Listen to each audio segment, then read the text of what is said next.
Welcome to the Balanced Hustle podcast. I'm your host, Lindsay Sherman, fitness coach for burnt out perfectionist.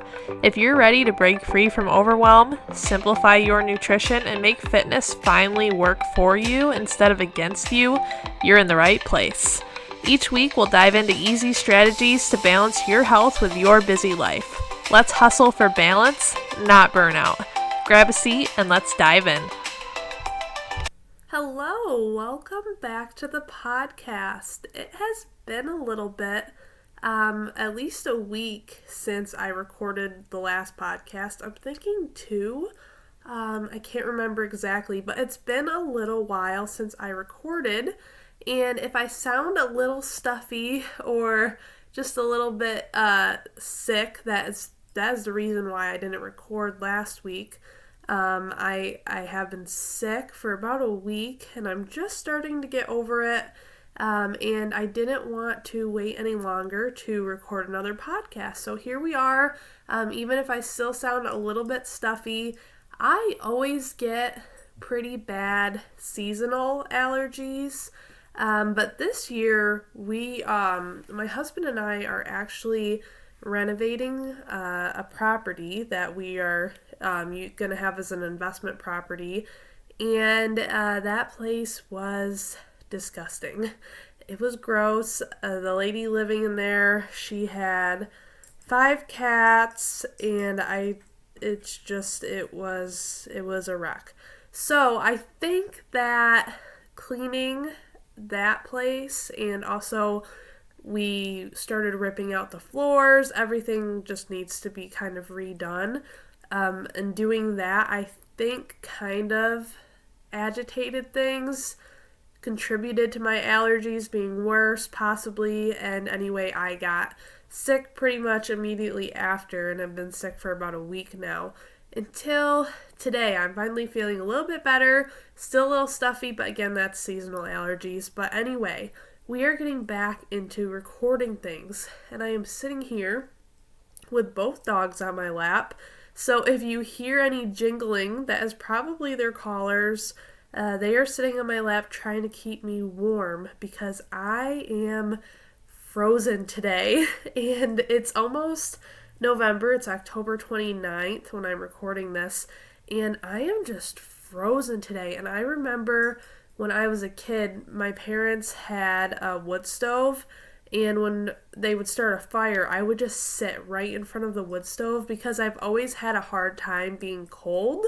I've always been a naturally cold person and always wanted to be just as warm as possible. Like in my car, my heated seats are on, my heat is on full blast. Even in the summer, I typically have heat on or my heated seats are on for the most part, unless it's a super hot day. I'm just naturally chilly. If it's like 70 degrees, I am cold. I like it to be like 80 or warmer, and that's Fahrenheit. I don't know if anyone's listening from that uses the metric system. That's pretty cool. If you're listening from Canada or something, but I'm in the U.S., so Fahrenheit, and yeah, so I like to be warm, and the dogs are trying to keep me warm right now. They also are just total love bugs, especially when I get home from work. So today we're going to be talking about something interesting, and I'm going to try to be a little bit careful with this episode because I don't want to get myself in trouble here. But I'm going to be talking about why I left in-person coaching and went just to online coaching for myself. And don't get me wrong, I loved my experience in-person coaching. That is how I got my start. That is how I learned everything in the beginning. But I am pretty partial to online coaching, and there were some particular reasons why in-person coaching was not the best fit for me necessarily. And I just want to talk about it because I like to be transparent in the coaching space. Also, if you're thinking about getting a coach, whether it's in person or online, this might help you out. If you're just curious, so you want to hear some of the details, some of the behind the scenes, maybe a little tea today. Like I said, I'm going to be careful, but this is going to be a fun episode. So, let's just kind of start, I guess, from the beginning when I started in-person coaching. So many of you know I got into coaching after my background was working on a farm. I was working on a dairy farm, and I was kind of the assistant herds person on the dairy. And I believe I've talked about this already a little bit on the podcast. But so I was the assistant herds person on the dairy, doing animal health things, reproduction. I would deliver calves, milk cows, clean barns, spread manure, all of the above, right? I did that, and that's what I went to school for. If you kind of are new here and haven't heard, but I went to school for animal science.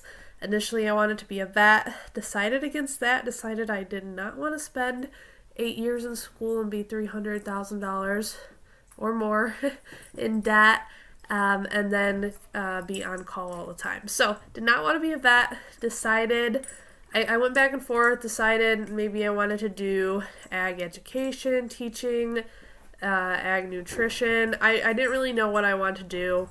Long story short, I ended up on the farm, worked on the farm for 2 years, basically burned myself out really, really bad, was not taking care of myself, I kept losing weight at 5, I'm about 5'7", 5'8", and I kept losing weight, and I was hanging around 122 pounds just because I was always on the move, and I was not eating, was not taking care of myself properly, did not have energy after work each day, and I just was not taking care of myself, right?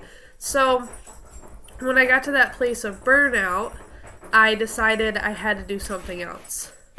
And again, I've talked about this a little bit before, but about a year before I left the farm, I was dealing with a coworker who I expanded on this on another episode. I was dealing with a coworker who was really nasty to me, was just contributing more and more to the burnout.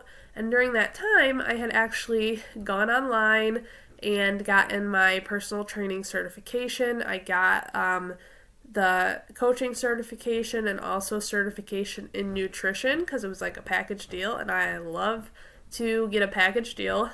So I did that online, ended up finishing that up. At one point I was in quarantine because it was 2021, I believe. And anyway, we'd been in contact with someone who had COVID or whose family member did.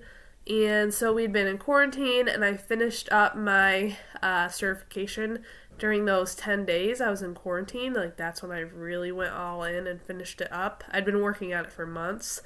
But I did that, and I never did anything with it until I ultimately did decide to leave that job.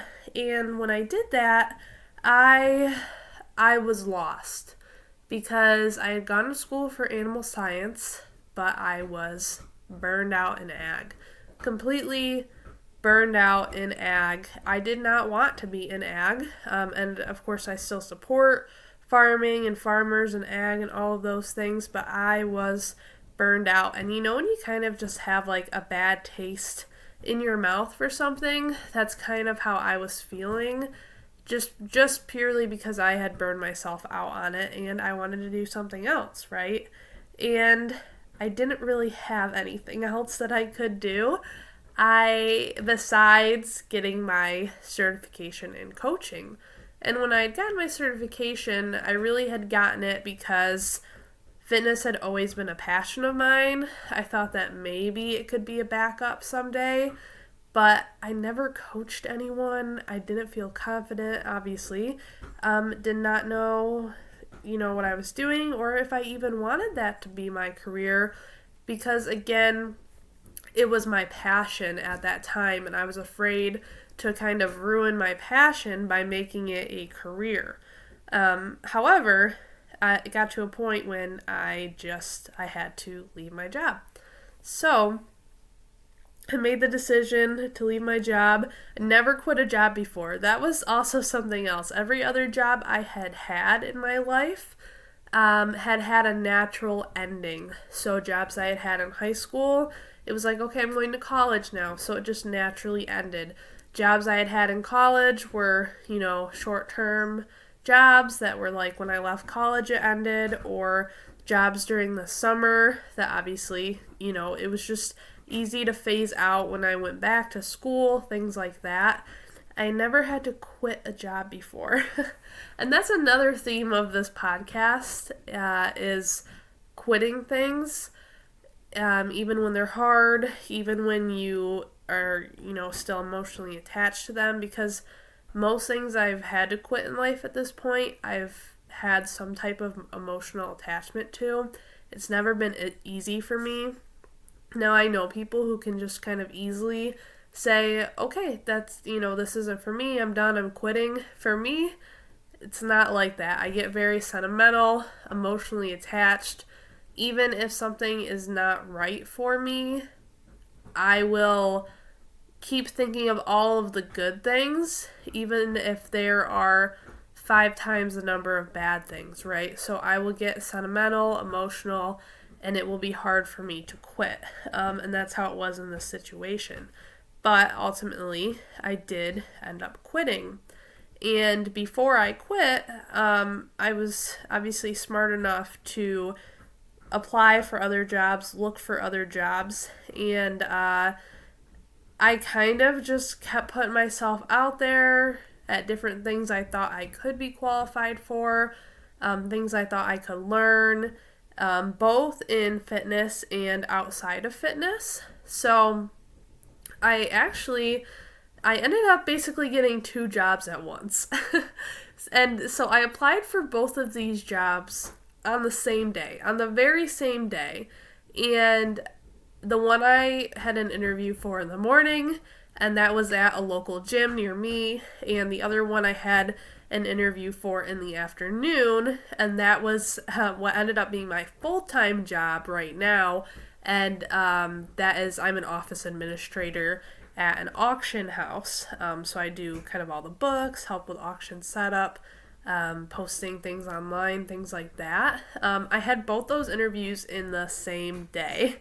And when I went to the interview at my local gym, that was a part-time job.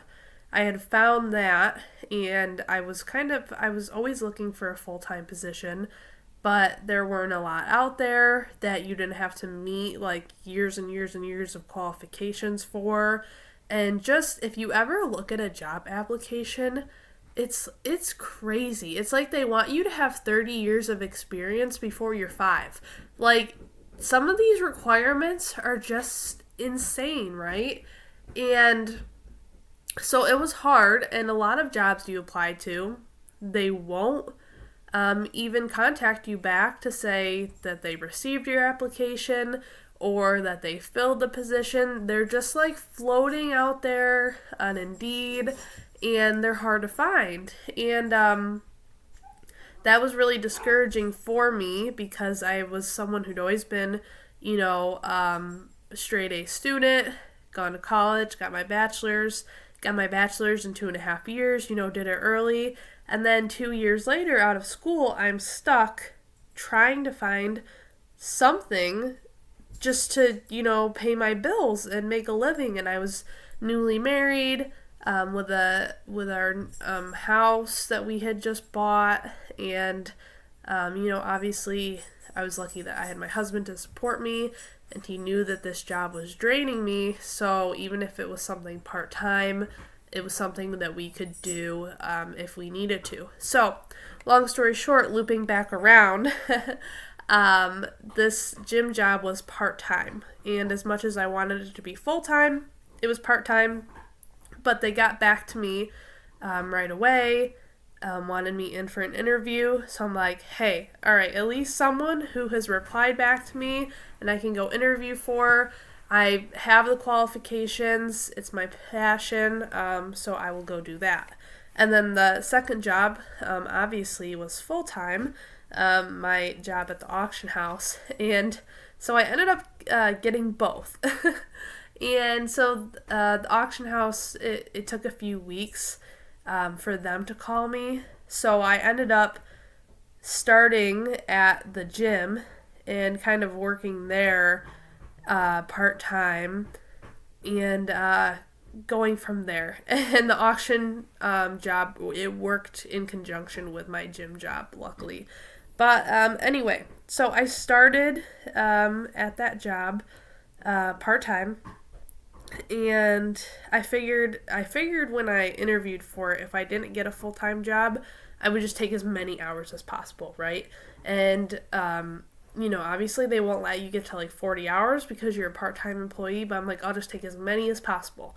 So I went in for the interview, and again, mind you, I never trained anybody. I had gone online, gotten these 2 certifications, studied for a few months, and of course I've been in fitness, just in my own personal fitness journey for years at this point, but I didn't really have any experience training anybody, once again. So I went in for the interview, and the interview, it was a really good interview. They asked me, personal training related questions. For example, like, how would you assess a client's, physical kind of readiness and capabilities when they come in? How would you design a program to lead them to a certain result? One of the other things was we had to prepare like 3, or I don't remember exactly how it went, but I had to basically coach who ended up being my manager through like 3 different exercises, and they would do the exercise and they would do it wrong, and then I would have to coach how to correct their form on that exercise. And so it was a pretty quick interview, but I had to definitely kind of pass a few tests, so to speak. And then, like I said, that day they said they wanted to hire me, and I got in there, and I started off with just being the person who's like in the gym at the desk, like supervising things, because I didn't have any clients yet. So I started out with those hours, and then gradually they started kind of giving me some clients. Now, the thing with that job, and again, I love that place. I had a great experience at that place. But what was interesting was, so like my first client that they gave me, they emailed me, said they got this client for me, and to give them a call, and, if I could figure out the scheduling, if I could work with them, and kind of get started with them. So I did that, and again, I had never trained anybody, so I'm like pulling out all my books. I'm like trying to figure out what to do, how to even write a workout. And also when you're a trainer, trying to write a workout that like fits within the time that they give you. So in this case, the workouts were an hour. They bought an hour with us, and just trying to figure out, how you can make your workout not too short but not too long, and make the client feel like they've gotten the value that they paid for and the workout that they paid for without like killing them in the gym, right? Making them never want to come back. That's tough, especially when you are brand new. And I will be honest, there wasn't a lot of, I would say, direction. And it was kind of just, you're on your own. Just speaking from my personal experience. And I kind of just had to figure things out as I went. And it was kind of a very just independent type thing. So I don't know if that's how it is at all gyms, but that was the experience that I had. And like, I would kind of give updates, but they weren't really kind of asked for, I should say. It's kind of like you're, a contractor, kind of working out of the space. So it was interesting, especially being brand new to everything. And, I'm the type of person who's going to just keep figuring it out and keep learning and do the very best that I can. But, yeah, it could definitely, you never know what you're going to get. It's, if you work at the same type of place where I worked, and again, it was a great place, but it can be very independent, and it's kind of up to the trainer to decide how they want to structure things, again, depending on the place. So I had to learn a lot, and just kind of learn as I went. And I hope that doesn't sound like I'm critiquing the gym that I worked for a lot, because I did really enjoy working there. My manager was great. All I'm saying is that it just was a little bit more independent than I thought it would be, and a little more just kind of jump in and figure it out than I thought it would be. And I wouldn't be surprised if other places were also like that also. And I'm sure with some places there's a lot more kind of like hand holding, maybe a little bit more kind of structure. I was supposed to shadow some other trainers, I will say that, but then it kind of just, no opportunities really came up that worked with my schedule, especially as I ended up taking on the other full-time job. And so maybe that was also the reason that I kind of just was thrown in there. And like the first day, my very first client who I loved, and it was probably the perfect client for me to start out with, because I had a great experience with him. And he was 83, I believe. And mind you, I, again, was brand new. So I had sat down, I definitely overthought every single exercise that I was going to do with this client. And I knew some things about him beforehand because I had talked to him on the phone, asked him some questions, asked him the questions I thought were kind of necessary. What I didn't know when he came in, though, was that he was using a walker. So picture me, brand new to personal training. I'm already a ball of nerves that as I'm waiting for this client to come in, I want to seem professional, I want to seem like I know what I'm doing. And he walks in, he's using a walker.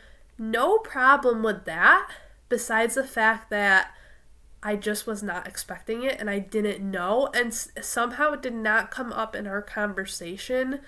He had mentioned some, issues that he had with mobility and things like that, but it just did not come up in our conversation that, he was using a walker to get around, which again, no problem. But so I see him walk in anyway, and I am like rethinking everything on the spot, and I'm like, okay, what am I gonna do?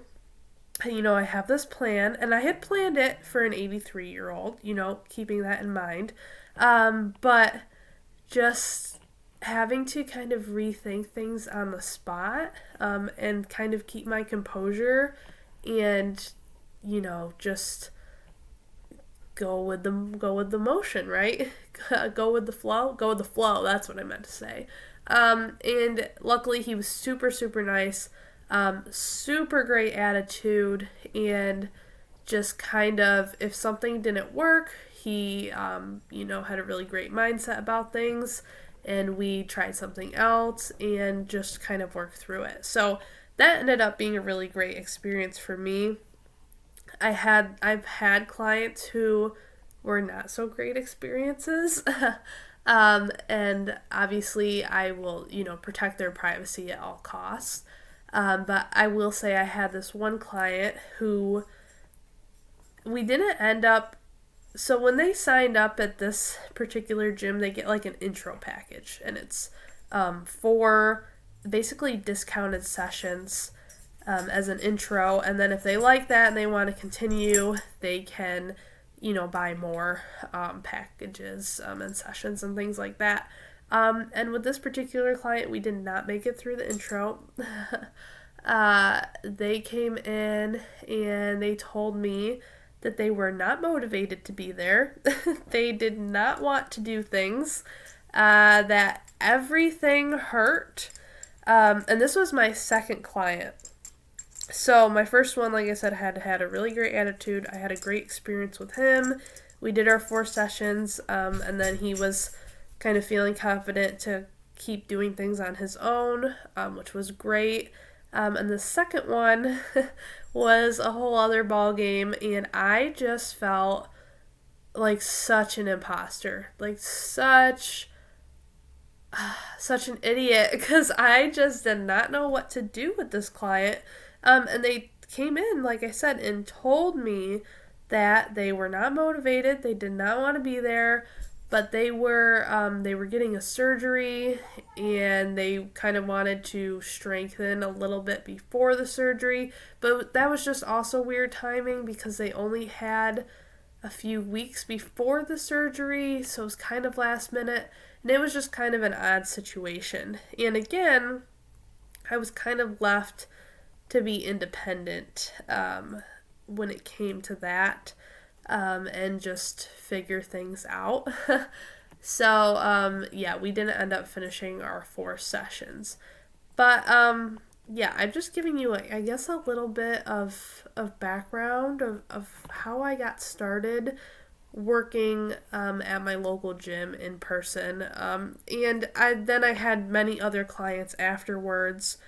Let's see, I worked there for, would it be about 2 years? About 2 years, I think. Yeah.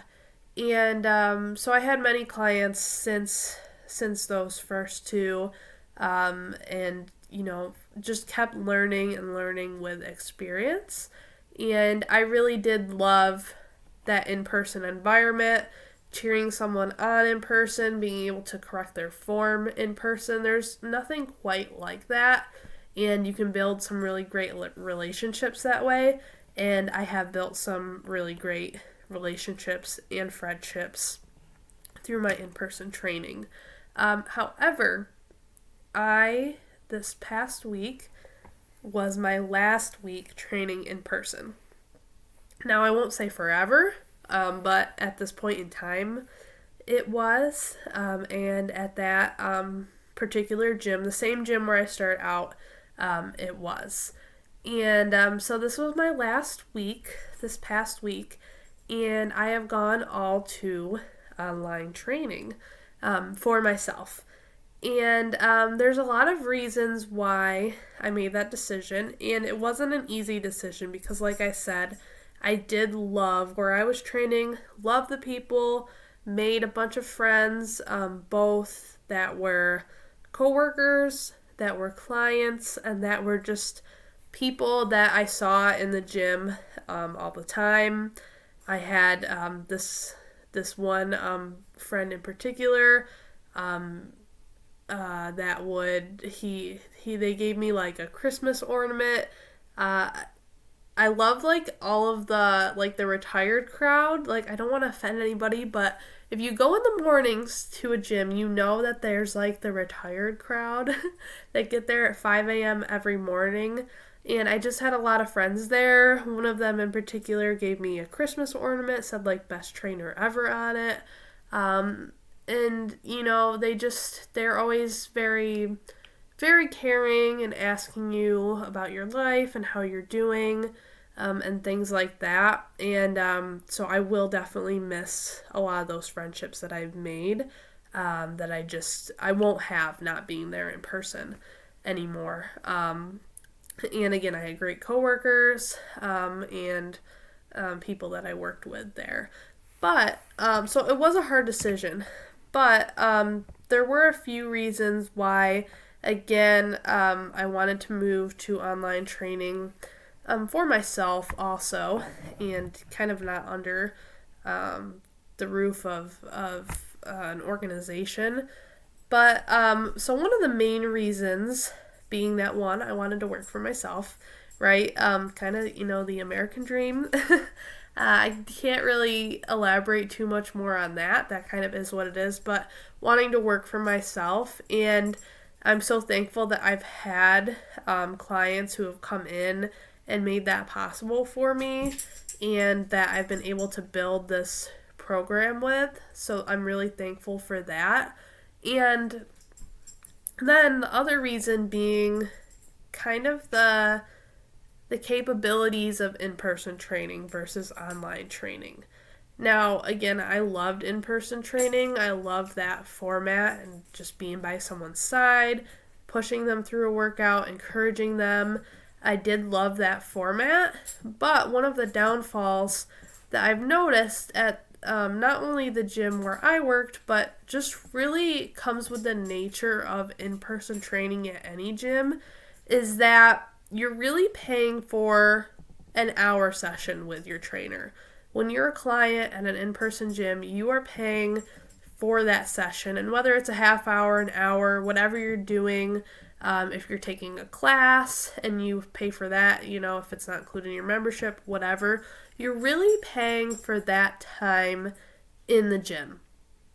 And the people that are working in the gym, it's not like they're making, typically, a huge amount of money for that time where they can afford to help you outside of that session. Does that make sense? Like, typically, most people that are working in a gym as a trainer or at the desk are usually part-time, in my experience, at most gyms. And again, they're getting paid for the time that they're there with you. And so in my case, for instance, I got paid per session, right? Got paid per hour, the hours I was with my clients. Now, I wanted to do a lot more than that. We talked about nutrition during their sessions, and I had clients who I helped with nutrition who, they had my contact information. They could contact me and text me outside of the gym. We could talk about nutrition.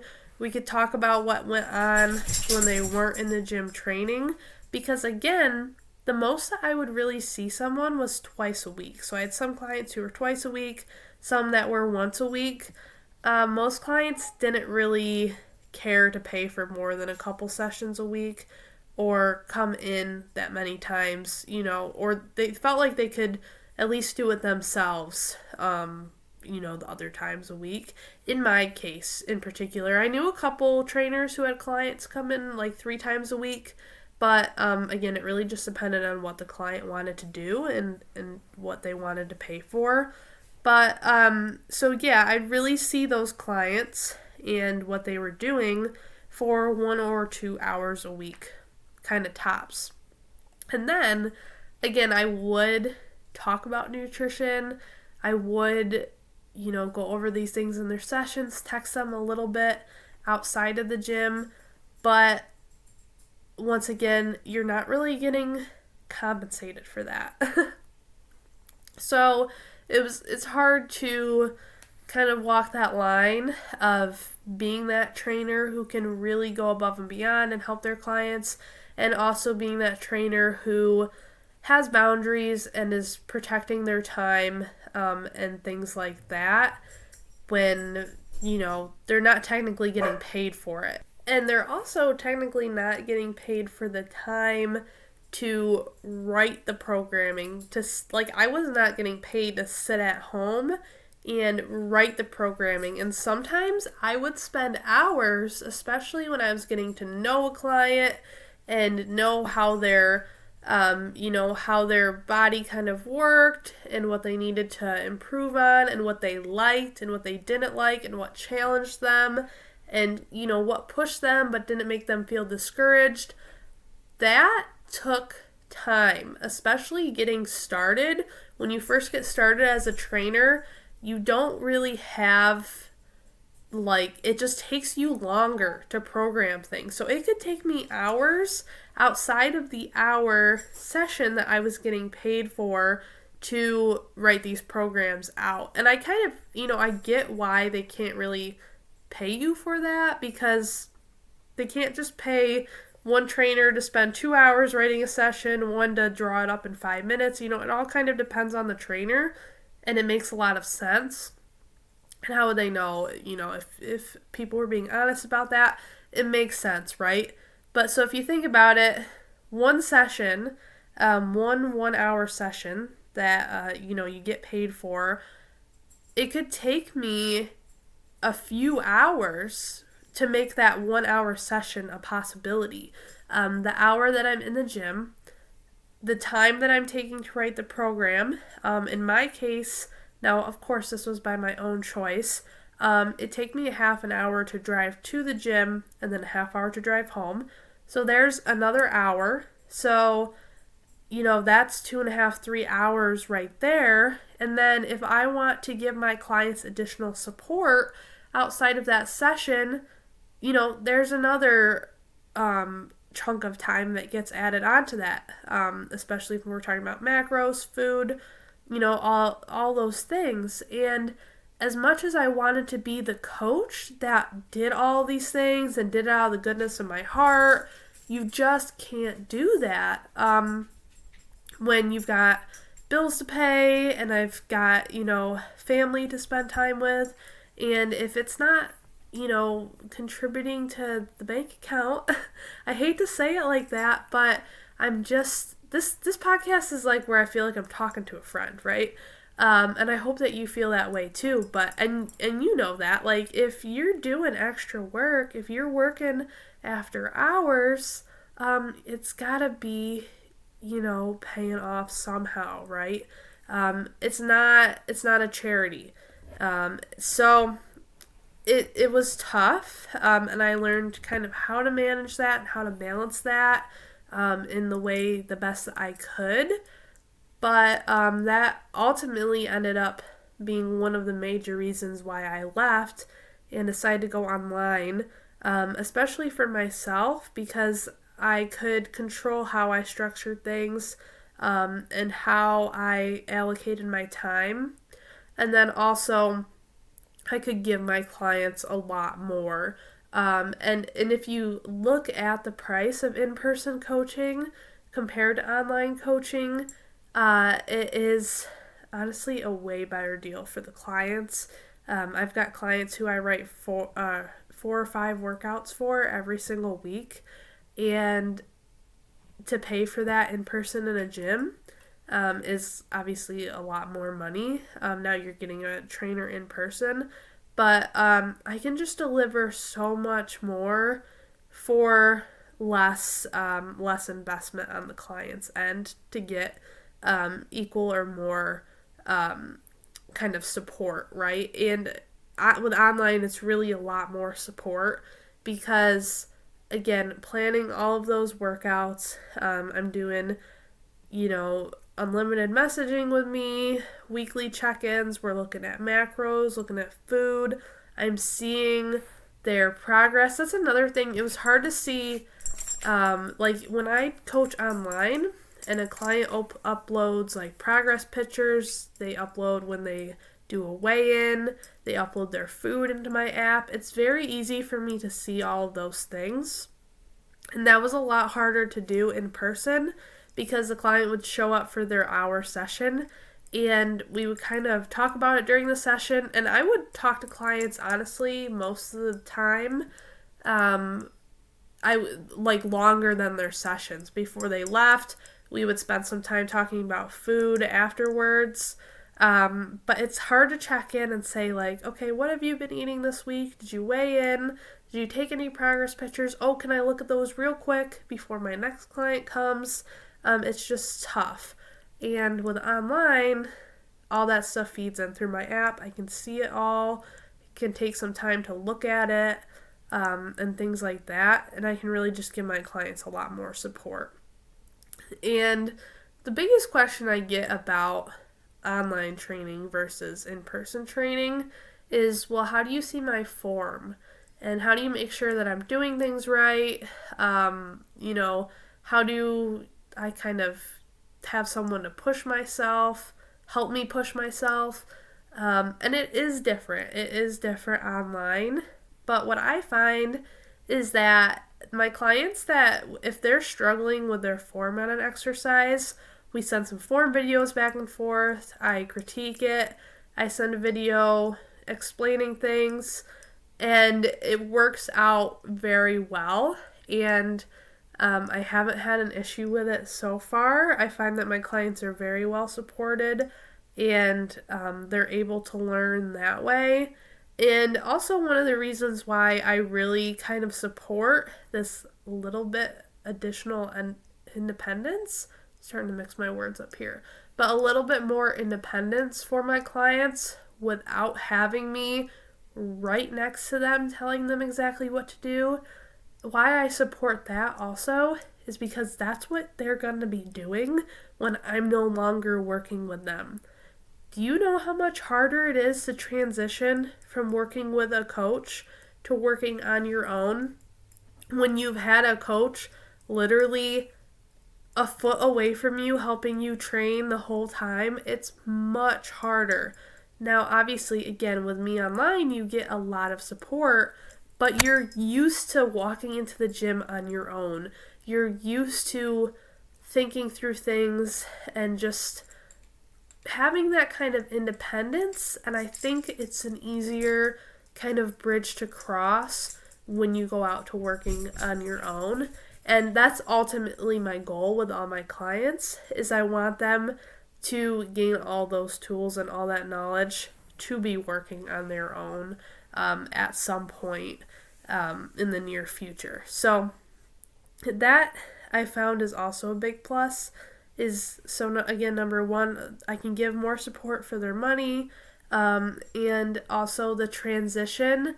It's just teaching my clients how to be on their own a little bit more, and if that makes sense. It's not like I don't want to be there. I want to be there. If I could train everyone in person and give them my full undivided attention, I would. But again, I've just found that I can give so much support, and also you have kind of that aspect of independence that just carries you forward as you go. Let's see, why else? Trying to give kind of all the tea, but in the nicest way possible. Another reason that I left in-person coaching was the scheduling nightmare. Now, I had really good clients, especially towards the end, who were very good about letting me know when they had to cancel, when they had to kind of move a session, but it is tough, especially, like I said, when I had to drive half an hour to get to the gym. Again, that's on me and where I live, but if I'm planning on having a session, Tuesday night, even if I get told on Tuesday morning with plenty of notice, or Monday night, it really just kind of messes mentally with me, with my schedule. And I can kind of work on the fly sometimes, but it just gets a little exhausting when your weeks are always changing and always a little bit different. And that's another thing I really like about online coaching, even though, yes, we do have to make some adjustments here and there. Yes, some of my weeks look different than others, but for the most part, I know what I'm doing this week and I have things planned out. So I really like that structure to things as well. And it just keeps me more organized, more on track. I can be a little bit more productive with things. And there's not as much wasted time. And I hate wasting time. Like, even if I would have a session like after work, because I usually did, most of the time my sessions were after my full-time job in the evenings, which again, it's, you don't get home, you get home later for dinner, you have to rely on my husband, make sure that the dogs are let out. It's just the later nights I didn't like as much. But what was I saying? Where was I going with that? What I was saying was that, like, even if I had a session after work, sometimes there would be, like, a little bit of a buffer between when I got to the gym and, like, there wouldn't be enough time to go home and then come back to the gym. So I'd be, like, kind of sitting in the parking lot waiting for the session to start, and I would try to do something productive, but most of the time I was just scrolling on Instagram. It was just kind of a time waste sometimes. And that just cutting down on that altogether was really another main reason why I made the switch to online. So, have I babbled enough already? Oh, we're at 44 minutes, 45 minutes. So yeah, I just wanted to kind of sit down, have like a friend chat, and just talk about why I made the switch to in-person training, what it was kind of like getting started, or making the switch to online training, what it was kind of like getting started in in-person training, give you a little bit of a behind the scenes, and I've come a long way since that first client, and I think having my own business has definitely it's I've put a lot more into it than I would have if I was just you know having fun training at my local gym on the weekends. I've invested thousands of dollars into more education to really get good at this. Having my own fitness coach last year, shout out to Jamie. I don't know if she probably doesn't listen. She's very busy. But having, investing in my own fitness coach for 6 months last year, a business coach this year, always investing in new reading and resources and, continuing education to keep up with my certification. I owning my own business has just really pushed me to want to be better and better and better every single day. And so I just knew that this was the next step for me. And quitting things is always hard, especially things that you love. And again, I did love in-person coaching. I love that gym, love the people there, love my managers, things like that, all of the above. But I just knew that it was the next step, and that there were reasons why it just wasn't working for me also. So there's a little bit of the tea. And again, I hope it never sounds like I'm complaining. That was really what gave me my start, and pushed me to get to where I am today with this online business. And I wouldn't be here without that. So I never want to sound like I'm complaining or ungrateful, or putting, anybody down if you are working at a gym in person. I met excellent trainers at my job there who are doing amazing things for people every single day, and I never want to sound like I am kind of bashing that type of training either, because I'm definitely not. These are just kind of the reasons why it's not working for me at this point in life, why I decided to leave. And, if there's something that you've been thinking that's not working for you necessarily, whether it's a career or an organization that you're involved in, I don't know, even just a hobby, something that's just not working for you in your life, sit down, look at the black and white facts, look at the pros, the cons, where you want to be. Is this really pushing you to the next level where you want to be at? Is it holding you back? Is it just kind of keeping you neutral? Is that what you want to be doing at this point in life? I just hope that it kind of inspires you also to try something new. I definitely propelled myself from my career in dairy farming to get into personal training by taking the leap to do in-person coaching, and now I'm just taking the leap now from that into online coaching for my own business. And the other thing that I didn't mention also is that I kind of had too many jobs. I still have my full-time job, which I love, and I was starting to kind of train online, training in person. Again, my husband and we're renovating houses now. It was a lot going on. So coming from a place where I've been majorly burnt out before, like I mentioned in the beginning of this episode, I wanted to catch that before it caught up to me again and be proactive about it. So I knew that something had to go.